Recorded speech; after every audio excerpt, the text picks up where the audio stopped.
This is Due by Friday, a weekly challenge podcast with Alex Cox and Merlin Mann. This week's challenge, Watch Companion.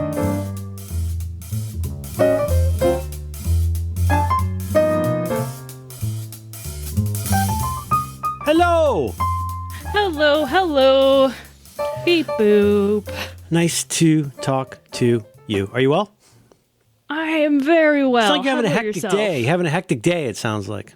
Yeah, but a good day. We Good. can talk about it next week, but a good day. Well. Well, I've also been doing a lot with computers right now, as you know. Like what? Constantly texting you.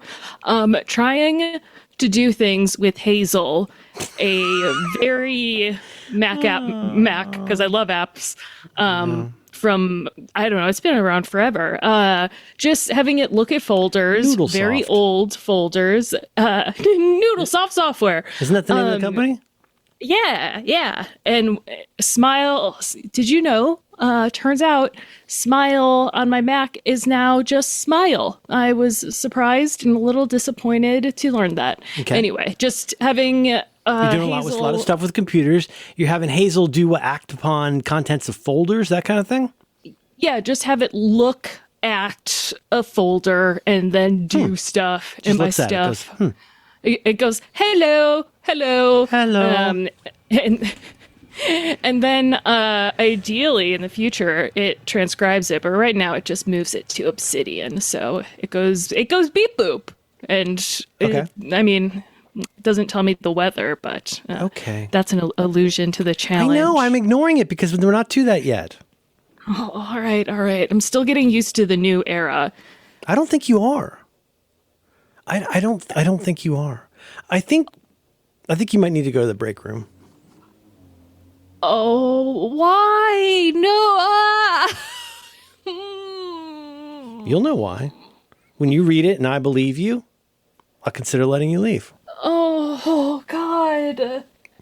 I didn't know how much, genuinely didn't know how much I was not doing that as a bit. Wow, that was a visceral reaction I had. To and what? to just Wait, the to first what? season, to Helly, first season yeah, Helly. Helly R, yeah. Oh, goodness gracious. Oh, what a show. met her while working as a stew man at the Ether Factory. I love the phrase Ether Factory. I'm going to go ahead and preemptively announce that in the after show, we're going to have an unconscious technical netcast where you're going to help me with my whisper transcription. Yes. Also known as Mac Whisper, which is not confusing. Yeah, definitely not confusing. Definitely. There's documentation documentation for things, but there's documentation for almost nothing that I need help with. Nope. And there's documentation as well for what it will be able to do in the future, which threw me off because I had set up, my Hazel dingus. You said threw me off in Hazel. People know what me off is. Is that like suck me off? What does it mean? That's me. Threw me off. Is this a? I don't know. I thought it was the name of a service you'd signed up for. I thought it was like one of those coding IDEs. No, I'm just all in on Come on Claude. in. Give a try to me off. Direct to consumer programs. Over 10,000 5-star reviews.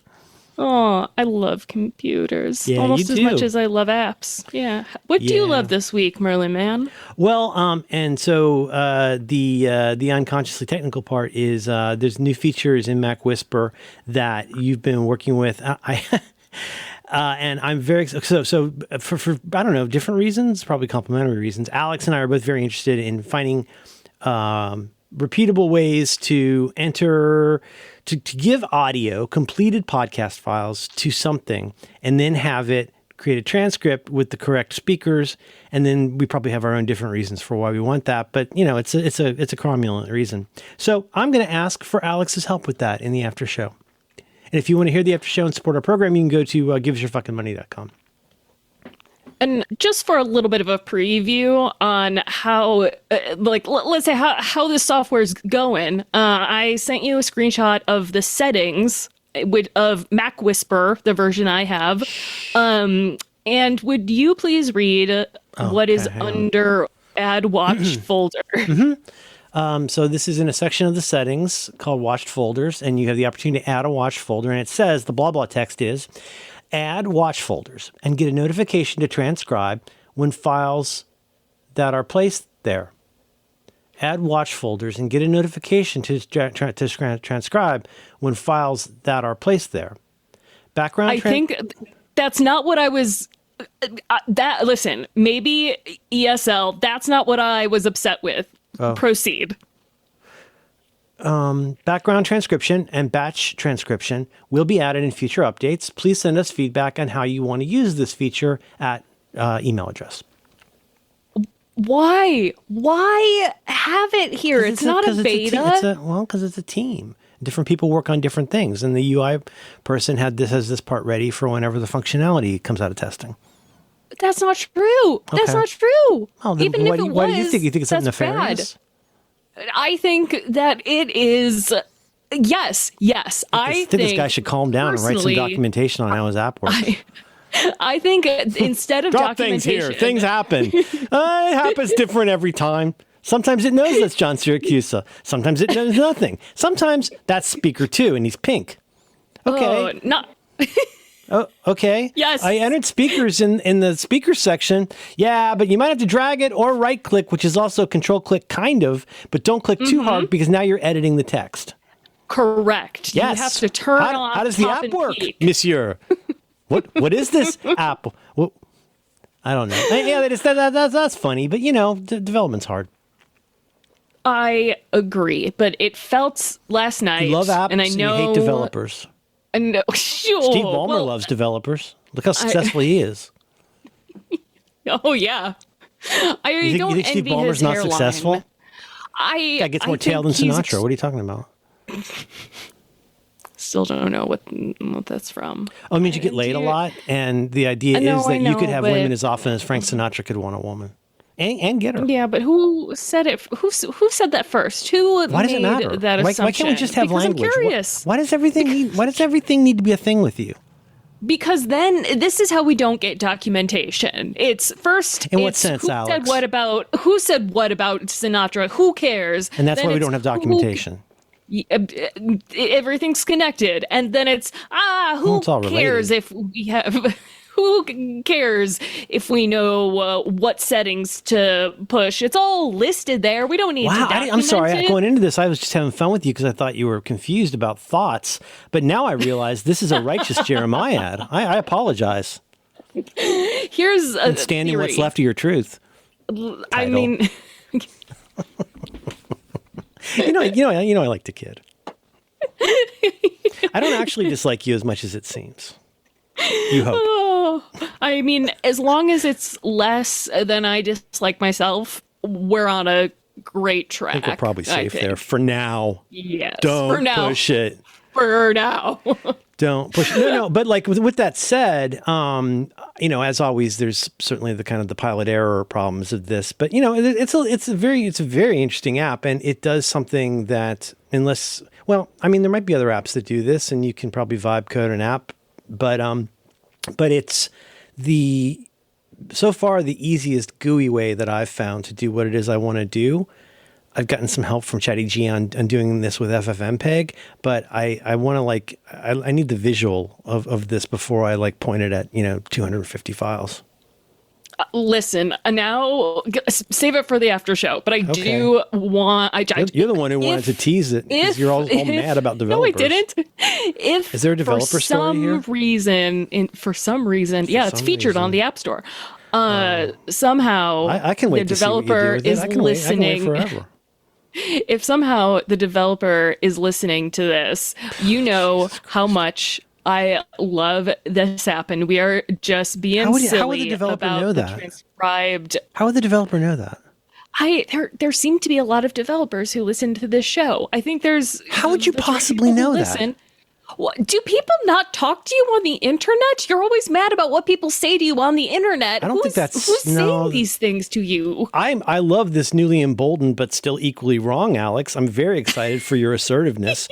But once again, what the fuck are you talking about? No, I don't talk to people on the internet, Alex. I'm constantly asking people what they think about my podcast no one listens to. I'm not just What do you think? What do you think? Are you a developer? Do you know how much I like apps? You got to be careful not to. I wrote down a new piece of wisdom. I almost called my wife Alex, which par for the Oh course. boy. Oh, Yeah, but I had this. What were we talking about? Oh, we were talking about someone who works for her, who's a very gifted, I think, very gifted writer and very good. Like, I don't know. You can tell when somebody's paying attention. You know what I mean? When people do things, and you can tell that they think and they pay attention. And it's personal, no, not personal, but it's professional, but it's, inside house talk. But I said, I really like what that person wrote. They're a very good writer. And I think you can potentially treasure that person because you can tell they pay attention to stuff and know how to integrate good information into clear communication, which is not table stakes anymore. You just cannot assume that everybody's going to be great at that. But I was talking about how, her role as a mentor and stuff like that. And I didn't say this about her. I'm saying this about me. But, and I just wrote this down quickly last night while I was watching TV. But when you're helping someone, try always to focus on the help that person needs rather than the help you feel like giving. That's very good. Can you sit with it for a minute? Do you like it? Do you understand what I'm trying to say? I do, but I think that you should, maybe not in this part, but in the wisdom document, and I could be wrong, is there anything about mentorship in general? Oh, I have a whole section about that. It's under mentoring. It's an H3. Wait, really? No. I don't know, but I mean, you just kind of blew past the mentoring. Okay, well, that's because that wasn't the point of the anecdote, but what give me a hot tip about mentoring. I don't have one, and that's why you need the document. Yeah. That's why I need the documentation, because giving someone help. Okay, you ready? You ready? That's okay, not. I got one. I got one. Okay. Try not to treat the people in your life like projects or vessels. We tend to treat people like projects, the way that doctors see you as a disease rather than a person who has things to do and stuff on their mind and concerns outside of that 6 minutes they deign to show up an hour late to your appointment. Not that I'm angry. But don't treat your friends like projects, and don't look at other people as vessels to be filled with your wisdom. Not that there isn't wisdom to be gained, but you shouldn't treat people like that.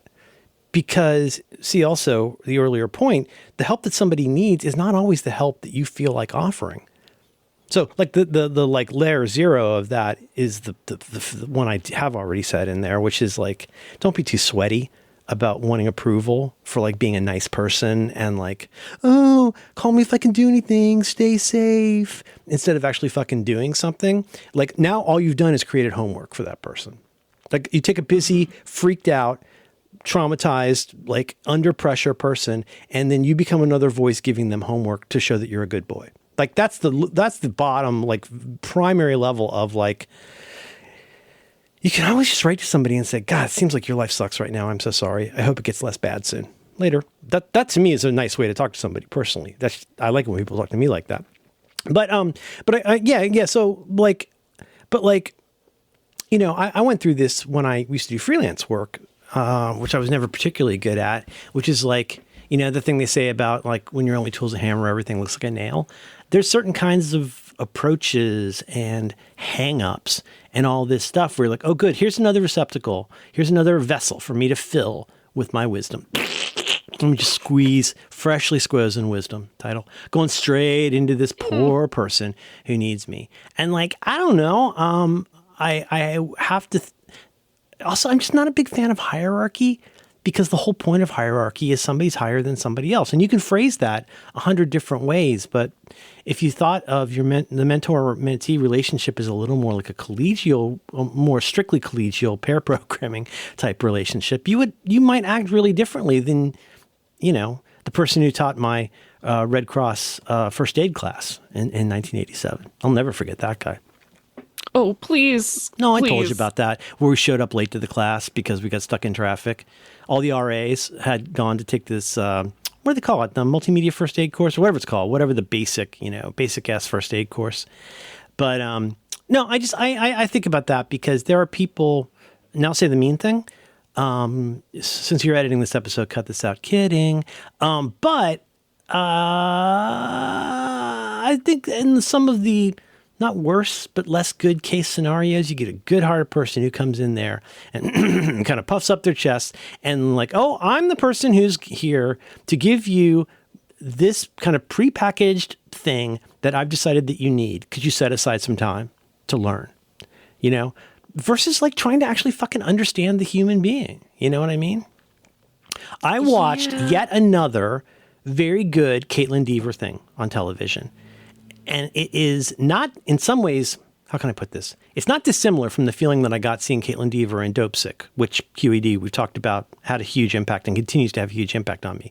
I'm that dumb that I needed a TV show to help me understand it, Appalachian drug addiction and the Sackler family. But she's in this really, I thought, very good, surprisingly good, maybe Netflix show about that Australian woman, Belle, what's her name? The one who like acted like she had cancer and became like a beauty and wellness influencer. This is a story that happened a few years ago. Know. Madeline knew about it. I hadn't known about it. But the point being that, at least in the dramatization of Dope Sick, which I think is on Hulu, and it's about the way the Sacklers deliberately chose certain specific kinds of areas to push Oxy, because there was a perfect storm of ways they could get away with crazy shit. You go into an area where people get a lot of like, minor to moderate to sometimes heavy pain-causing issues, people where the doctors are pretty soft to the idea of being talked into prescribing, and all those different kinds of things. Not going to get the media attention of Westchester County. They weren't pushing it up there as much as they were pushing it in West Virginia. And Caitlin Dever's working in the mine with her father and gets a really kind of gruesome back injury and gets addicted. And I don't know. I lost a couple of my wax coatings of, oh, I understand this problem, getting to hear the story told that way. Ditto here, and I'll tell you why. So like I say, this is about a woman. It's very influencery. All the characters, it's really good, well acted, lots of great people. But like her thing is she's just, as is revealed, she's got a little personal reflexive Munchausen going on, and she really likes the attention and stuff like that. But what I said to Madeline, I said one reason I like this show so much is it isn't just trying to like take one point of view and ram it down your throat, which is, okay, everybody on Instagram is a liar and the world sucks. It's subtle. What attracts people to this stuff? Well, I want to be pretty on a boat. Or I want to be able to like jet around and receive awards for being a woman in business, or that's all completely normal, valid, wholesome things to want. But what attracts people to that is, well, you know what? Fucking doctors are assholes sometimes. And, I know that's my point of view on this. I really think doctors and in the medical industry writ large, it's a tough job. I'm so sorry you guys had to get all of those loans to make $500,000 a year. But like, the way that they do treat people like the disease of the day sometimes. I mean, setting aside my whole hang up, see also Roderick on the line, my whole hang up about how I'm always 2 years behind on the homework of the medical industry, and they're always yelling at me about what I haven't done. And I'm like, just fix me. Like, wow, why does this all have to be like, I haven't yet shown you enough obeisance to your wisdom, But I think one reason people are attracted to stuff like that is yes, it's very enticing for someone to say, you can get 5 coffee enemas a day and eat shakes, like 20, juice drinks a day, and you can take care of your cancer. And here's how we know that is. Like there's this wisdom of the body and the thing through the ages. That is absolutely, totally appealing. And don't act like none of you have ever found that kind of thing attractive. But what brings you there in the first place? Well, if you had insurance and you had adequate medical coverage and you had somebody even vaguely 20% fucking empathetic to your life as a living human being, rather than just a set of symptoms that got rolled into the office, I think they treat people really differently. And I'm content to stand alone on that. I know it's almost like being mean to a first responder to not appreciate the medical people, but Jesus fuck. Anyways, it's a good show. What's it called? It's called, I know this. It's called, it's called Apple Cider Vinegar. Yeah. And her accent, woof. So she's in it. And the other fellow that's in it is that handsome guy from Succession. I think he's from like the PR Kieran firm. Culkin. So not one of the guys. If you go to Apple Cider Vinegar, her husband-ish guy, I would give it my provisional okie dokie. I thought it was a good show. But there's the kind of help you feel like giving, and then there's the kind of help that people need, and sometimes the kind of help you feel like giving, the disorder you feel like treating today, that you've deigned to treat, can be a big reflection of more than just the it may not be that useful to somebody who first, I think about my poor dear sainted mom and like how she's had all these medical problems that are all like accumulating on the back of old medical problems, and it just accumulates, and everybody's like, well, take more walks and blah, blah. And she's like, I've had 2 knee replacements. I can't just go take walks.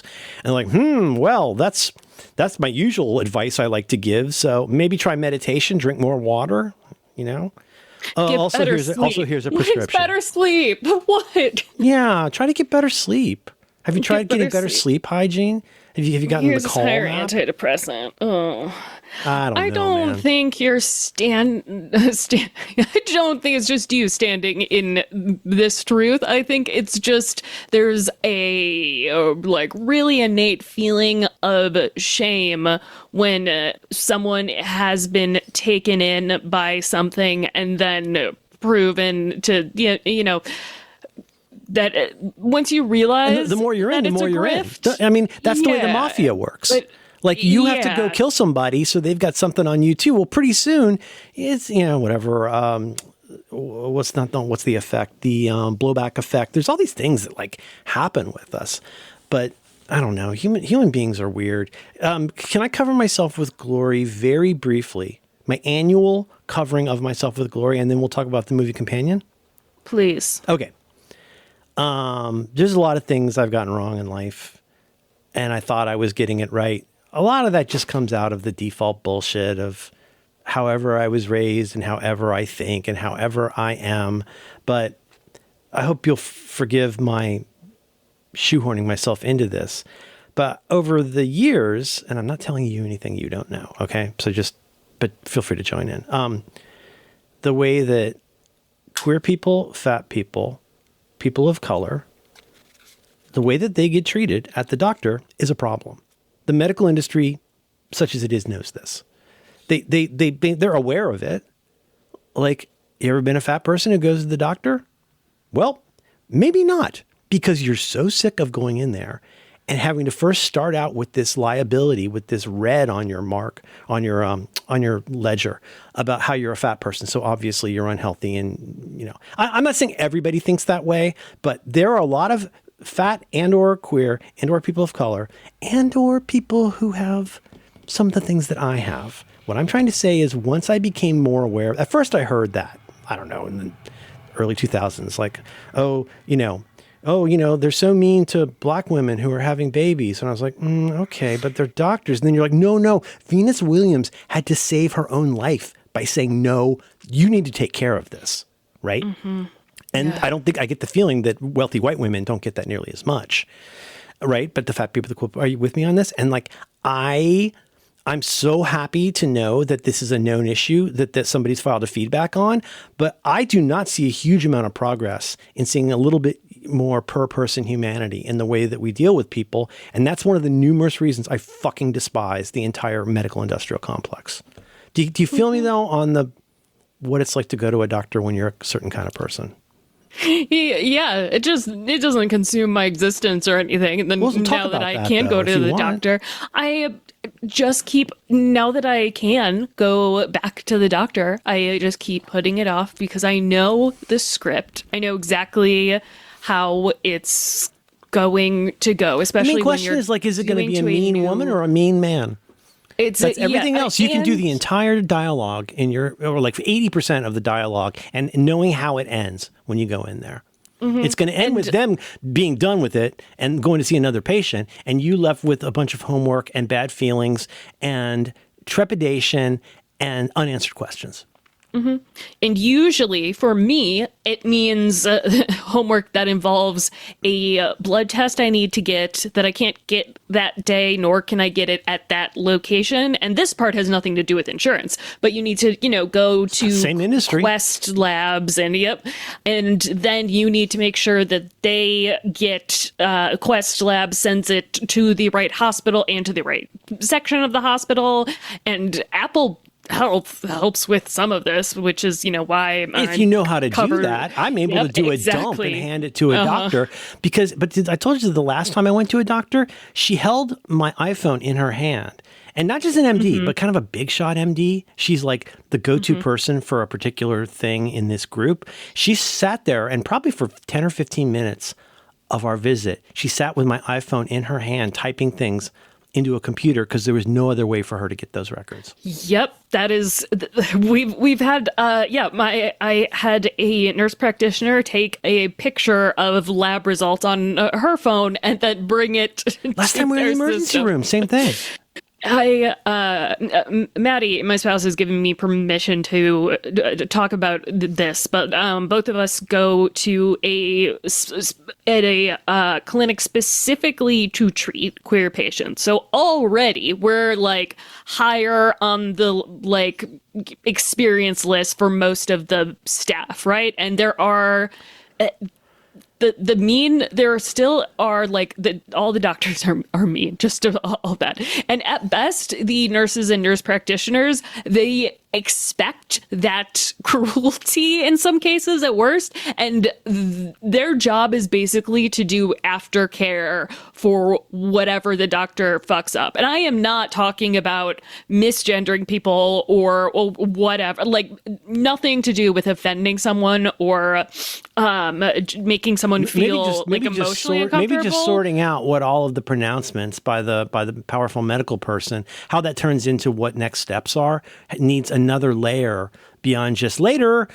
Somebody's going to have to figure out what all that means now and how we actually implement that. Yes. So if you are a person on taking testosterone as hormone replacement therapy, as well as taking mood stabilizers, and then it's then you get your blood pressure checked and it seems, it's a little bit high. Here's a script for this, but don't take it if you are on antidepressants, and it's wait, yeah, I am. It's in my chart. You literally read the medications I'm on at the beginning of this meeting, meeting. Yes, that's what it feels like. A meeting, a standing meeting that no one wants to be at, and you're rushing to the next one. I love to go to meetings where I sit half naked on a couch with a roll of paper on it. Yes. And nothing then undignified about that. You've got your white jacket and your stethoscope. I'm sitting here with my dick out. Thank you for your time. Yeah, it's great also when they're out of the paper. Again, right now I'm not even talking about any sort of social missteps. No. This is all clinical, all right, so you're on testosterone, you're on Lamictal, but yet you're still getting your period, and we might want to put you on blood pressure medicine, but first, you want your period to stop, which a lot of women want their period to stop, not just trans people. Okay, here, we'll just put you on this. Oh, wait, right, you can't take birth control, can you? Well, here's another. We're going to send you to another endocrinologist. Alex, can I just say, I'm sorry, I don't mean to interrupt you, but can I just shovel in? You're not a fun problem to solve now. That's not the project you follow QED 20 minutes ago. That's not the problem they want to solve. It's easier to just go, you've got diabetes. Here's your prescription. Yes, it is much easier, and this is a we talked about this on the show, Howard Brown Clinic, which is a good clinic here in Chicago, but they were bought out by another company, and now how they raise money is through You're gonna make me feel bad about this forever, aren't you? Wait, why? No. Because you told me to ask you for a good organization, and then I gave them money, and then you told me that I shouldn't give them any money more because everybody was on strike, and I thought I don't understand what I'm supposed to be doing here. Yes. Anyways, this is still an organization. But it's a good-hearted idea. And it still is the best place to go if you're queer in Chicago. But it was bought by another big healthcare company, and just like another now you can make place appointments for free through Amazon Prime. Yeah. Just like any other clinic now, some of the nurses and other folks went on strike. No one's being canceled for donating to Howard Brown. I have also donated to Howard Brown. But that's how they raise money now, through the stats of we have helped this many folks get HRT, and we've scheduled this many surgeries. But if you aren't a fun problem, you aren't a good fundraiser, and so on and so on. So, but it's, it's just, it's not just a bummer. It's just like a little slap of indignity that I don't want to say regular people, but I'm going to say regular folks have to go through. But a lot of, you're covering yourself. If you're a regular, but if you're a regular person and everything's mostly going all right and you haven't had these problems, you've now established a track record that shows you're a more compliant patient. Mm-hmm. And I think you get treated differently. I really do. You do, but I have friends and family members who were always compliant, not necessarily even consciously, just, good luck. As they get older and they end up having like health issues, like, oh yeah, hey, there's heart disease in my family. This is my mom and blood thinners. As soon as she went on Coumadin, like all of the other problems that she has suddenly became a lot harder to treat. They really do kind of like interfere with each other in terms of what you can do. And it's not very fun unless you are somebody who's like in research or something. It's not really that fun to treat. And it ends up then that those people who were easy projects don't know how to advocate for themselves. Oh God, that's so good. Yeah, that's really good. And that's another thing of you start thinking, oh, I'm the problem, and that leads to I don't think I'm saying anything people don't. There are folks who don't know this because you're fine. Well, I think some people don't hear it enough to understand it's real. I mean, I won't. Oh God, this is too long. But like this one, just always, it still burns me so much. I don't know. This is at this point over 15 years ago. But my mom, has health problems, and I was trying to help out with these health problems. And I think it was after one of her knee surgeries or hip surgeries or one of her various maladies. And she said, blah, blah, blah, something. I'm like, I got to go pick up my prescription today. I got to get my patch. And I was like, oh, like what? 'Cause my mom hasn't smoked since Nirvana was popular. But no, not that patch. She, after surgery, also dope sick. After surgery, she had been prescribed a morphine patch. Oh. And asked me how much follow-up was ever done about whether she still needed it. Because my mom, when I was growing up, whether this is cold medicine like triamcinolone, even chloroseptic that you spray on a sore throat, my mother read the instructions assiduously and was very tightly wound about following the schedule and like doing it right and being a good patient, right? But nobody was keeping track of the fact that this is what she told me. That it appeared that basically she had a prescription for morphine that was just on some kind of an auto refill. And I was like, well, how have they, what was the follow-up on that like? It's like, no, but I got the prescription. I got to take it. And it's like, oh my God. And so I, did reach out to the doctor, and I was like, hey, I know you're not the project manager here, but like, are you aware? Because they don't talk to each other. They don't follow it up. I mean, again, sorry, everybody's got a reason. Oh, well, everyone's busy and we're cutting back and blah, blah, and all that stuff. But it's like, if you're giving like a 75-year-old woman morphine patches and you're not sure why, maybe that's something you want to have a look at. I'm just realizing that both of the things we have talked about, one involving the 6 minutes you spend with a patient, like if you have chronic pain that can't be diagnosed, any sort of like chronic pain. Yeah, like or any kind of Golden Girls. like IBS, like weird etiology kind of thing, like any of those things where, yeah. Mm-hmm. And people wonder why I talk to ChatGPT. The Dorothy at one point, that's B. Arthur, she eventually flies to New York for a specialist to say, oh, you have, what's it called? I don't know. Notes. The premenopause thing? Perimenopause or? No, it's the long-term, it's not long-term depression, but like you have a similar to long COVID, but not COVID. And there was another episode where we find out Rose Nyland has been on opiates for half a decade because after her back surgery, she just kept getting. No, you're kidding me? Them. Yeah. She also rip one from time the headlines, almost got Alex. AIDS. Rip from the headlines. Yes. Multiple, and I'm like, damn. There are, I'm like, God. You don't have to really believe me, glad but you better believe Rose Nyland. Yeah, don't believe my mom. Blanche is sexually harassed and then has to study instead of just fucking her TA. Okay, now we're really drifting now. I'm sorry. Herb Edelman. I always liked B. Arthur's husband. He was a character actor I liked as a kid. B. Arthur's. So he's one of those guys from one of those. Yeah, his name's Herb Edelman. He was in Big John, Little John. He was in lots of stuff. Big John, Little John was a Saturday morning show about a boy who turned into a man, and then the man would turn back into a boy, and he turned into a middle-aged bald man. It was called Big John, Little John. I need to know if I've hallucinated this. I'm pretty sure this is a circa 1977 CBS. I think he was on before the Hudson Brothers. Big John, Little John. Let's learn about Big John. Big John, Little John from 1976. It's Robbie Rist from the Brady Bunch was Little John. Big John, Little John is an American Saturday morning sitcom produced by Sherwood Schwartz, Brady Bunch. Starred Herbert Edelman as Big John and Robbie Rist as Little John. Oh, the show's main character, a 40-year-old middle school science teacher named John Martin. While vacationing in Florida, he drinks from a spring, which turns out to be the fountain of youth. The water changes him into a 12-year-old boy and back again.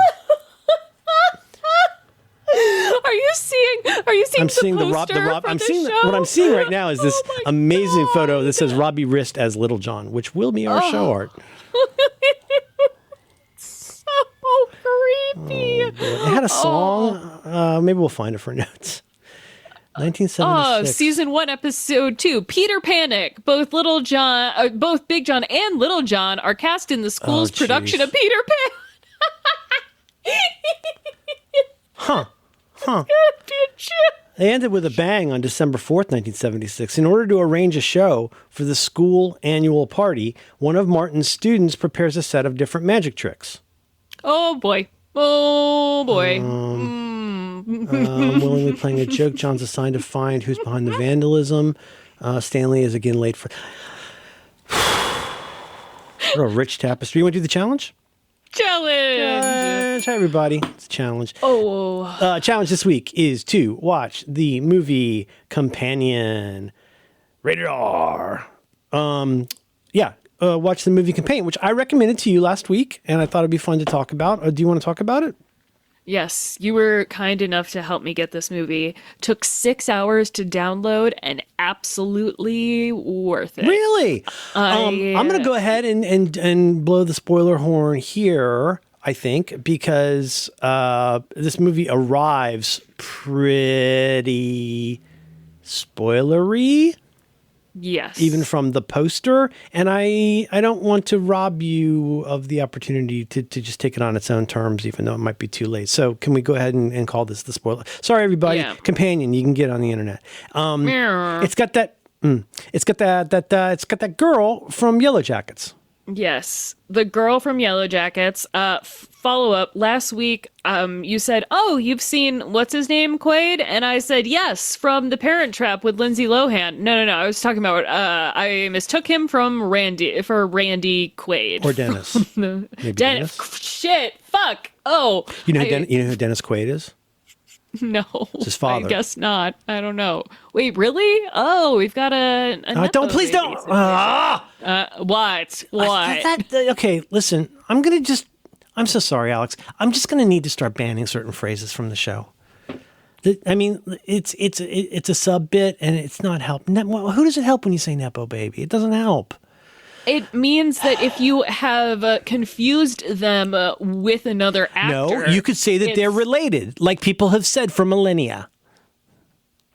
Okay, Jack Quaid's parents, Jack Quaid, and I know him from The Boys, which is a show that in particular the Little Lord really loves. The Little Lord was a character from The Boys for Halloween a couple years ago. Ooh. Carl Urban's character, Billy Butcher. That's a good one. Jack Quaid's parents are Dennis Quaid and Meg Ryan. Oh. And that means his uncle is the extremely deranged and sometimes entertaining Randy Quaid. He was great in Vacation. He's pretty good in 1941. But you can see it. You can see how he looks like his dad, huh? I mean, if you look at his dad in Breaking Away, by the way, Hubba Hubba. You ever seen Breaking Away? No. Google Breaking Away and look at what that fellow looked like in about 1978, maybe. I love this movie so much. Bikes. Yeah, look at that. Look at Dennis Quaid though. Look at that. Nothing wrong with that. And Jackie Earle Haley, he's terrific in that. And also Daniel Stern, who in addition to being one of the Wet Bandits, is also the voice of the kid from The Wonder Years. I can't believe I thought forever that it was the same guy doing the voices. Same thing that I thought you thought it was for a while, Kevin doing or whatever, the little kid? Yeah, which isn't embarrassing when you're a little kid, but it is embarrassing.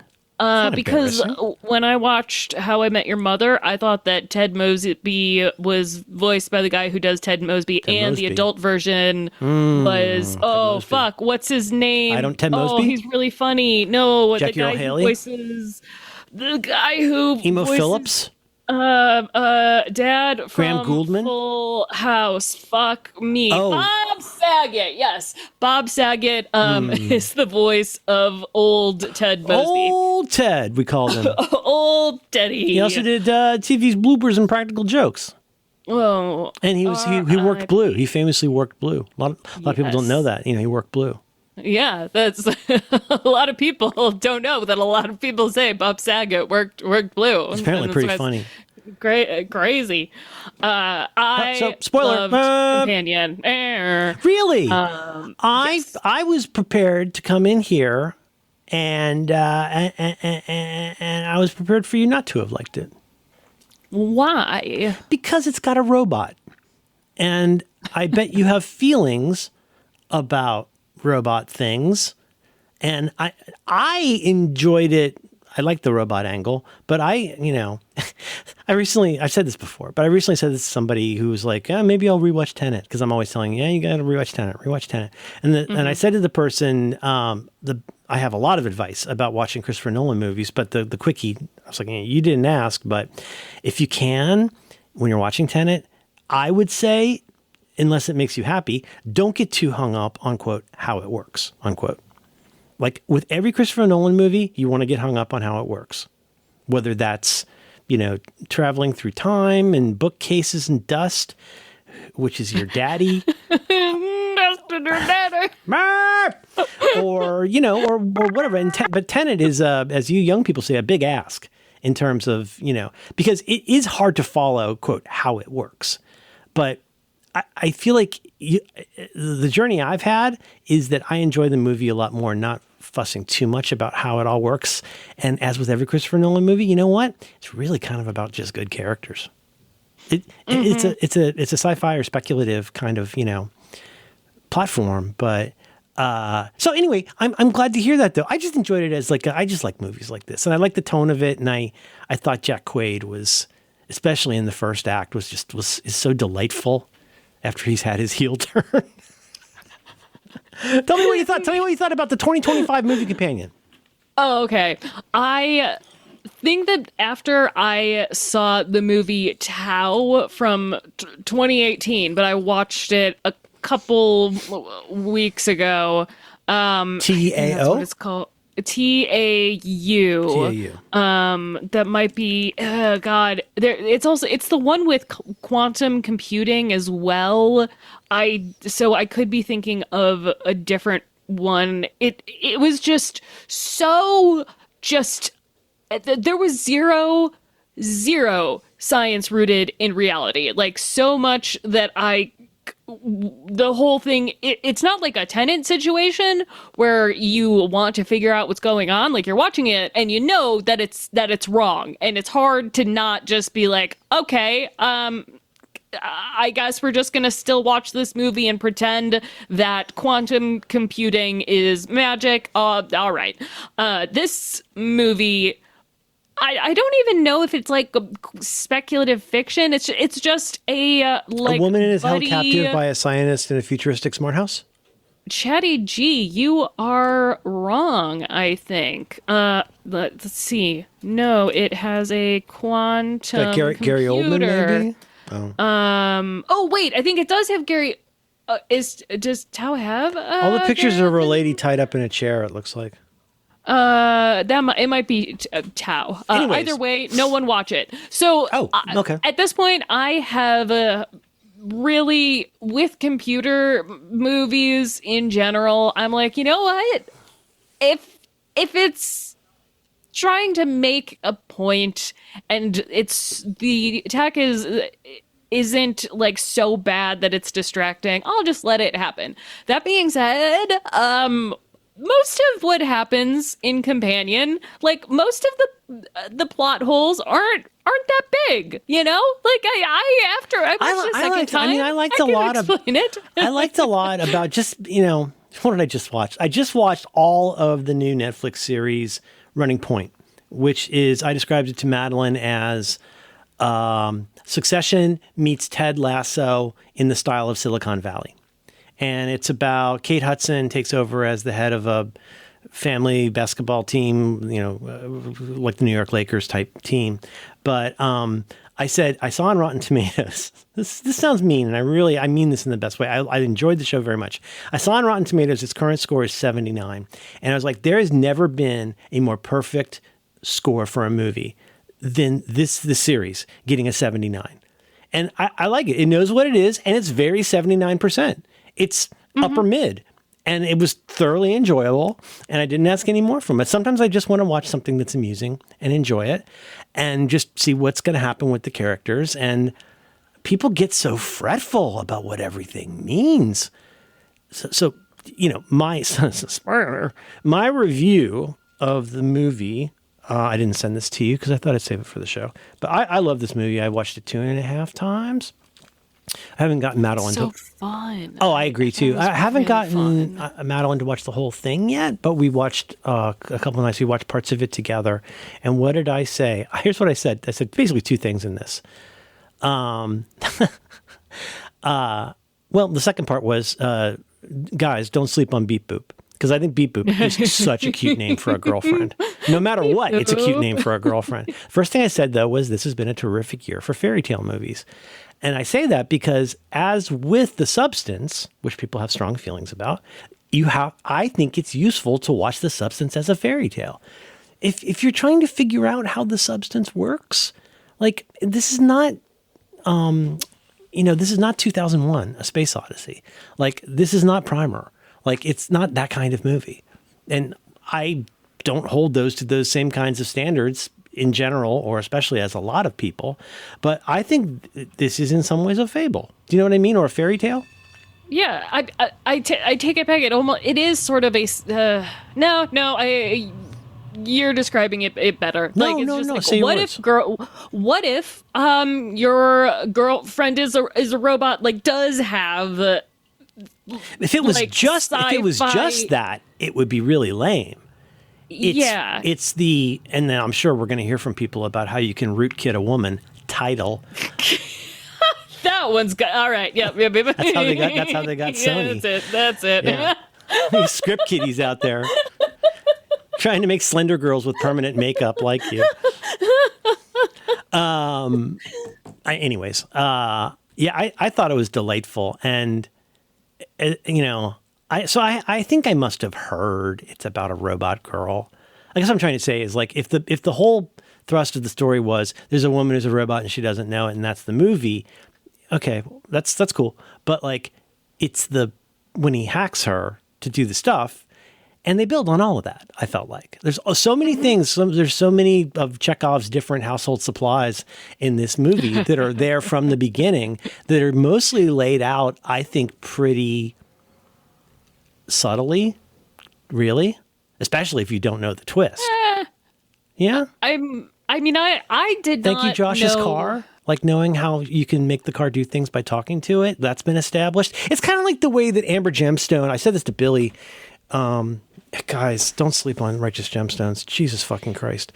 This season premiere. But it's one of our favorite shows as a family, I feel confident saying. So we're rewatching the end of the previous season. And what was my point? Righteous Gemstones and watching this. I love how they established that Amber Gemstone, the wife of Danny McBride, that she's not simply a better shot with a gun than he is, but that she's like a marksman. That we established in one shot that she's good with guns. Later on, we established she has a lot of guns hidden in the closet. And still later on, we see her basically outshoot a motorcycle gang while Danny McBride fumbles with his white revolver or his white, pistol. And then that becomes a funny bit because now everybody in the church is like, yay, Amber, girl power. He's like, well, the thing is, I'm the one that actually, but that's so beautifully laid out. And in this one, there's all the clues in the first couple of scenes. Things that especially, did you get it more the second time? How many clues there are before we find out? I mean, maybe it's my predilection for robots in general, but less than 3 minutes in, I'm like, wait, are we I don't think you're supposed to not know she's a robot. I know. But then the question becomes, well, who all is a robot? Because I was like, does Kat hate her because she's also a robot? Well, I thought at one point. But do you remember the very first thing that Josh says to her? You can't lie to me. No. That's my next one. The very first thing he says to her is, Iris, wake up. Yes, that's the very first. The very first line. Yes. They're driving around. Thank you, Josh's car. They're driving around in Josh's car. And it's just after we've seen the flashback to how they met, the meet cute that you can select from a pull down menu. Fucking great line. When he says to her, Iris, wake up, because Iris is snoozing in the car. She's like, how long was I out? And blah, blah, blah, blah. That's how you have Iris wake from sleep. You say, Iris, wake up. Right there. You can't lie to me. One that's I don't know if I got this or I'm just imagining it, but when they're like, I think at dinner or at some point when they're talking at the house, she says, I'm just not made that way, or I'm not built that way, or something like that. She says, like, I guess I'm not that, both, I believe. Which is why I'm like, we are supposed to know she's a robot, right? And there's actually a shot of her putting away when she's putting away when we see the dongle. And but that's what the goober. That's what they call it in Spider-Man. They call it a goober. Chekhov's goober. Yeah, it's And I was like, good. Okay, yeah, that's her outfits, or like those are probably her outfits. And you find out, no, that's how he mods her or whatever. It was really. You thought that at the time? Yes, because I thought it was amazing that a woman took a long hot shower and came out and she had flawless makeup. Now, I know I'm a guy, but I've known, if I could say with some candor, I've known a lot of ladies, and I've known a handful of ladies intimately, and no lady looks like that when she gets out of the shower, even in a movie. You make an attempt to like go, oh God, she's so pretty without makeup. Instead, she walks out and she's got a full-on MAC lip. She's got eyeliner. She looks terrific. And that was one where I was like, Yeah, especially because Kat has kind of like not smudged, but by the end of the night, her hair is a little bit flatter, and she's a little bit tipsy, and that's how I. Oh goodness gracious! This I realized put some like I had some like fat phobia in my brain because I'm like, oh, Guillermo and not you, Ken Guillermo. doll. Not you, Guillermo. I was like, so the way they met, the flashback is the same. The only other God. flashback we've seen is the one The dragon where, at the Halloween party. Yeah, and that's the only other flashback we've seen so far. Wait, so did you clock that guy as a robot? I wondered after the flashback. I'm like, Well, he's I really generally wondered, well, who else is a robot? I genuinely was like, because I wasn't sure. And that's the beauty part. And I'm not going to get into it because I know I've become a pill about it. But people have gotten so fucking weird about spoilers. The easiest way for me to put this: quit worrying about spoilers for things you're never going to watch. And you know what? If it matters that much to you to not be spoiled, how about you fucking watch it? Maybe not day and date, but if this means so much to you, you know what I'm not going to do? Sorry, now I'm going off. I'm not going to stop talking about popular culture because you can't be fucked to pay attention to something that you claim is important to you. And just like you can't expect the world to stop talking about things. It's mental. It was so hard for me on Sunday night not to talk about Righteous Gemstones because I was losing my fucking mind about that episode. Anyways, but oh my God. And also, but like, so yeah, you're like, okay, the party's happening. We're pretty sure she's a robot. Obviously something's going on here. Yeah, that's how, and at this point we've also seen, I'm like, wow, they really put a lot of thought into the sound of that wine opener pulling out that cork. I'm like, how many times is that going to come back? Let's just pause for a moment here. I believe as recently as last night, I declared an actor to be possibly my favorite of all the elevators right now, and that's the great Rupert Friend, who plays the Russian guy.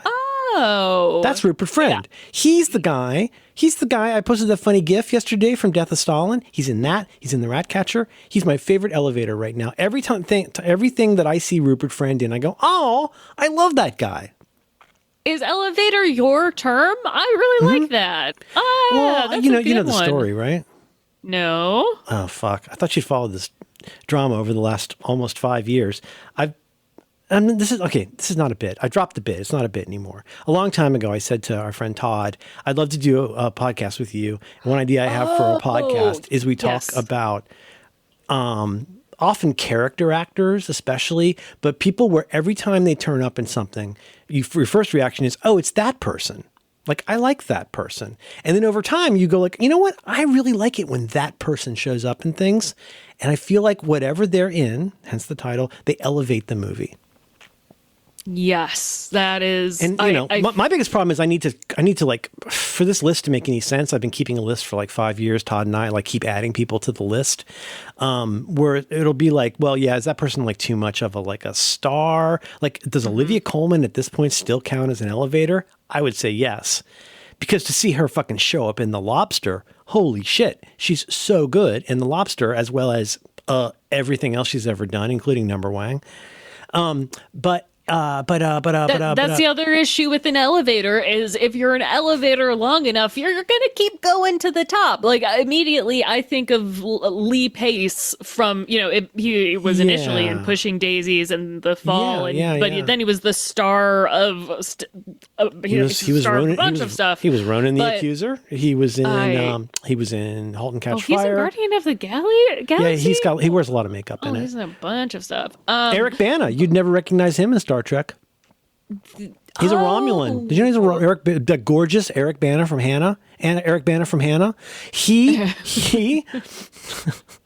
but Rupert Friend, he just every time he turns up in something, and again, I really recommend folks check out the Wes Anderson short films on Netflix. He's really great in those. He's wonderful in Death of Stalin. He can do it. I know him from Homeland, which is where he became a secret Brit for me. Like, I didn't know that he wasn't American. I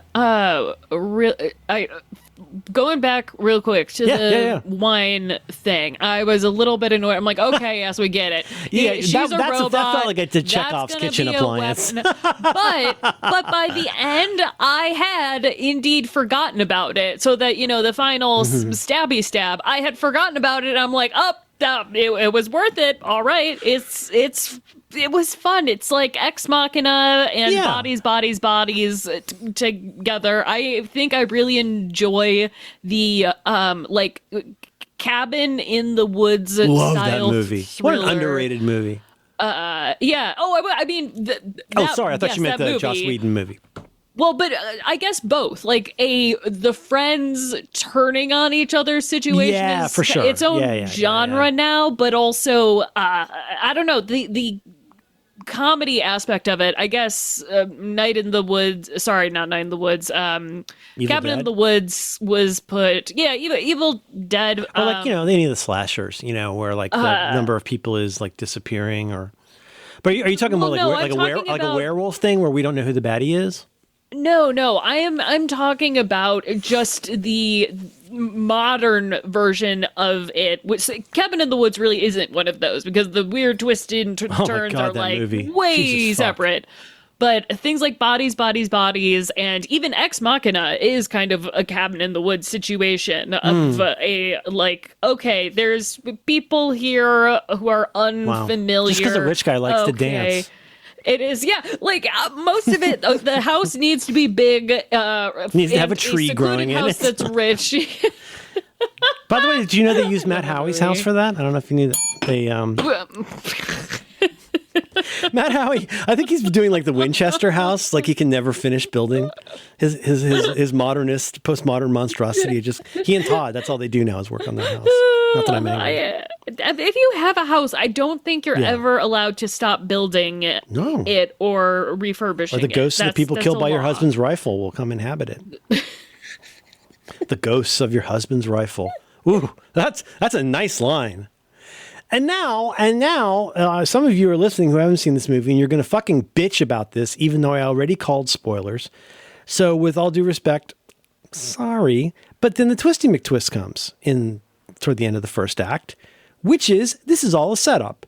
And they are using Beep Boop to commit a murder so that they can get money. And it's initially, it's only Josh and Kat. It's their scheme, right? Mm-hmm. Yes. But I like the way it kept revealing itself. Like, it's not until late in the movie that they go like, oh, and you know what? I forget his name. The Rupert Friend character. You know what? He's not actually a bad guy. He's not actually like a criminal. He's just fucking rich. Mm-hmm. Right? And we're assholes. That's the way as the plan unravels, the story, more of the story is revealed, and that is part of the fun, I think. And why you can't really have spoilers, because I guess the spoilers are like the plot happen, even if you know that it's going to happen. I don't know. The part of the fun is watching. No, because and again, but it's I don't feel bad. No, not at all. But it's also got those elements of other kinds of robot. Oh, God, there's one that's just on top of my mind, and I can't think of it. But one where, you know what? Fucking Westworld. Like where, guess what? Now the robot has a mobile device that lets it adjust its own settings. Holy shit. How cool is that? She still can't lie, but you know what she can do is speak German. Oh my God. What a great bit. I thoroughly enjoyed that. And I liked the reveal of, I'm sorry, I don't know how to pronounce his name, so I'm just going to keep calling him Guillermo. I'm sorry. Harvey, how do you pronounce his last name? Do you know? But Guillermo from What We Do in the Shadows, who is delightful in all things. When we start, one of my favorite beats in the movie is like getting into the thing with him and the kid from White Lotus. I love that reveal, how they reveal that he's a robot, and then and he reveals that he knows he's a robot, which is like, fuck. That was so fun. Do you remember that kid from White Lotus? Vaguely, only because I've not. Does this line help you? These gays, they're trying to murder me. No, but remember Tom Hollander and the gays? in season 2? No, I haven't seen. No, Oh. I have not seen season 2. Just trailers and bits and pieces. But when season Guillermo's 1, like, "Fuck you, Dad! I'm in love with the robot," and you see, I don't know, it is part of the fairy tale of there are real relationships along with the manipulation and the difference between Josh. Oh, what a name, Josh. But like when she's when she Josh. comes awake in the chair, isn't that a wonderful scene? Because as with Severance, as with Awake, as with all these kinds of stories, I think we talked about this, or maybe I talked about it with Syracuse, but I was talking to my shrink about, he was recommending this movie Awake with Jason Isaacs, of all people, about a guy who's sleeping in Sleep and Dream World are really screwed up, and one doesn't kind of know about the other. And I was saying how that reminds me of Severance. And the part that, whether it's Severance or The Substance, to bring that up again, I'm fascinated by the idea that you're now a bifurcated self, and the one self does not have a direct way of knowing what is happening or has happened with the other self. Like the way that, like when Margaret Qualley wakes up and the house is trashed and there's food everywhere, it's like, she did that. Because what do we learn in Act 1? You are one. You are the same person, but you are severed. You don't know what that other. That's why it's so interesting when we get the stuff with Helly R, and you're like, well, which Helly was that? You know, I love stuff like that because it's not just about sexy robots. It's not even just about, I mean, it's kind of about human consciousness and how we understand and form and maintain and advance our sense of self. I would even say it's more about how our sense of self is defined by how we use or do not use other people. Like, it's pretty on the nose of, like, Kat when she says, you can't control me, Josh, but we see how, I did not clock right away just how much this guy needed to control anyone and anything, like how much he thinks he has. I love the way he thought this murder was he thought that this was a good idea. But it goes back to the flashback of the flashback. I love the scene. I know it's not plausible in a lot of ways. Well, it's plausible. It's maybe not believable, but I love when they deliver her in the crate and the guy is like working with Josh on the onboarding and Josh is clipping his toenails while he's waiting for her to sync with his phone. Oh, they've established the syncing with phone. They've established the making the connection with the robot, right? Further Chekhov things, right? Where later on, you know, we're going to see some change. Did you notice that when he opens the door, Iris by the Goo Goo Dolls is playing? I did. I didn't catch it the first time. But yeah, it's that. Is it that song? Yes. And the second, I was like, oh god, the fucking Goo Goo Dolls. You know, here's the thing. Soul song. Asylum. Great. A cynical person would say that Soul Asylum took a lot of, to put it kindly, influence from the Husker Du, sort of, but especially the Replacements in their early records. And then Soul Asylum, Lemonheads, they got real soft and started doing songs in 3/4 time. But then fucking Goo Goo Dolls sounded like they were trying to sound like Soul Asylum after they were good. And it made me an mad. optimistic person would say that a cute girl taught them to play Iris and guitar and has fun memories on just how memories of how easy that's. Yeah, it is sweet. Wait, I don't understand. Is that Husker the story? Du. Yeah. Wait, Iris taught Bob Mould how to play guitar? No, a cute girl taught me how to play Iris on a guitar. Oh, you personally? That was an anecdote. Yes. Oh. Just like how your personal feelings about the Goo Goo Dolls is an anecdote. Alex, go to sleep.